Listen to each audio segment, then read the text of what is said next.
ISF তাদেরকে তাদের বন্ধুদের আমরা পাশে চাইব। যাদবপুরে লাল ঝান্ডাকে সামনে রেখে সকলের সমর্থন নিয়ে তৃণমূল এবং বিজেপিকে পরাস্ত করতে। তৃণমূল যেরকম বিজেপির বিরুদ্ধে সাজানো লড়াই লড়ছে বা বিজেপি যেরকম তৃণমূলের বিরুদ্ধে সাজানো লড়াই লড়ছে, ওই রকমটা না। আইএসএফ সত্যি সত্যি তৃণমূলের বিরুদ্ধে লড়েছে এতদিন ধরে, তাহলে আইএসএফ তাদেরকে তাদের বন্ধুদের আমরা পাশে চাইব।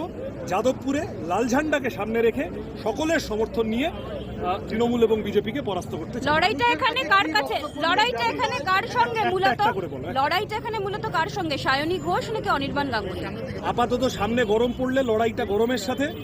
আমাদের মতো প্রার্থী যারা, এই ভোট কর্মী যারা, বিভিন্ন রাজনৈতিক দলের বিভিন্ন যারা বাড়ি বাড়ি যাবেন ইত্যাদি, তোমরা যারা সাংবাদিক, তোমাদের ছোটাছুটি আছে, পুলিশ প্রশাসনের লোকেরা আছে, প্রত্যেকে সুস্থ থাকুন, ভালো থাকুন।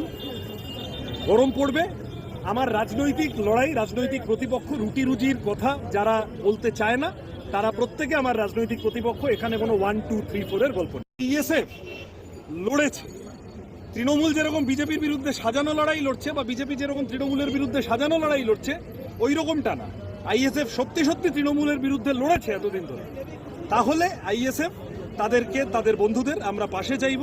যাদবপুরে লাল ঝান্ডাকে সামনে রেখে সকলের সমর্থন নিয়ে তৃণমূল এবং বিজেপিকে পরাস্ত করতে।